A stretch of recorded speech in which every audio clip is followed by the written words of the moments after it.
Hello everyone, আমি ঋতিকা। তোমরা যদি আমার ইনস্টাগ্রাম ফলো করে থাকো তাহলে জানোই যে আমি বিভিন্ন ব্র্যান্ডের সাথে কোলাবোরেশন করি। তো চলো আজকে শেয়ার করি যে আমি সেই ভিডিওগুলো বানাই কিভাবে, I mean behind the scene. আমি এখানে লাইটটা ঠিক করে নিচ্ছিলাম আর আমি প্রথমেই আউটফিটটা পরে নিয়েছি। তারপর আমি স্ক্রিপ্টটা দেখে নিচ্ছিলাম, এটা ছিল ওলে ব্র্যান্ডের জন্য। তারপর আমি শ্যুটটা কমপ্লিট করে নেই। ভিডিওটা দেখার জন্য ইনস্টাগ্রাম অবশ্যই চেক করো, আমি ডিসক্রিপশনে লিঙ্ক দিয়ে দেবো। আর আজকাল না দিনের বেলা খুব হাওয়া বইছে, তো আমি জানলার পাশেই বসে বসে হাওয়া খাচ্ছিলাম আর ভিডিওটাও একটু এডিট করে নিচ্ছিলাম। দেন লাইটটা এখানে গুছিয়ে রেখে দিচ্ছি। আর কদিন আগে না আমি একই দিনে 4-5টা ব্র্যান্ডের জন্য শ্যুট করেছিলাম, তো 4-5টা প্রোডাক্ট আমাকে ইউজ করতে হয়েছিল আমার ফেসে, আর তার জন্যই আমার স্কিনে পিম্পল হয়ে গেছে। তাই আজকে শ্যুটের পর ভাবলাম যে একটু স্কিন কেয়ার করে নেওয়া যাক। আজকে একটু ফেসটা স্ক্রাব করব ভাবছি। মেন প্রবলেম হয়ে যায় একই দিনে অনেকগুলো শ্যুট পড়ে গেলে, আর আমার ডেডলাইনও চলে এসেছিল, তাই আমাকে করতেই হতো, কিছু করার ছিল না। যাই হোক, এখানে আমি হেয়ারটা টাই করে নিলাম অ্যান্ড দেন লিপস্টিকটা রিমুভ করে দিচ্ছি। আর এই ফেস স্ক্রাবটা আমি পেয়েছিলাম একটা পিয়ার, তাই ভাবলাম এটা দিয়েই আজকে স্ক্রাবটা করি। তো এখানে আমি স্ক্রাবটা অ্যাপ্লাই করে নিচ্ছিলাম। স্ক্রাবটা ভালোই ছিল, তো আমি অ্যাপ্লাই করে এখানে ভালো মতো ফেসটাকে ম্যাসাজ করে নিচ্ছি।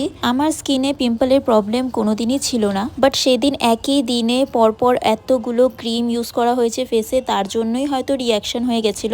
তো এখানে আমি ভালো মতো স্ক্রাব করে ওয়াশ করে নিলাম। আর তোমরা তো জানোই আমি 2 সপ্তাহের মতো অসুস্থ ছিলাম, আর আমার স্লিপিং শিডিউল এতটা বাজে হয়ে গেছে যে আমার চোখের নিচে ডার্ক সার্কেল দেখতে পাচ্ছি। তো আমি গুগলে সার্চ করে দেখেছিলাম যে ডার্ক সার্কেলে যদি অ্যালোভেরা জেল দিয়ে মাসাজ করা যায় তাহলে এটা একটু হলেও রিডিউস হয়। তাই আমি এখানে অ্যালোভেরা জেল অ্যাপ্লাই করে একটু মাসাজ করে নিচ্ছিলাম, ভীষণ রিল্যাক্সিং লাগছিল। অ্যান্ড দেন আমি অ্যাপ্লাই করে নিচ্ছি সিরাম।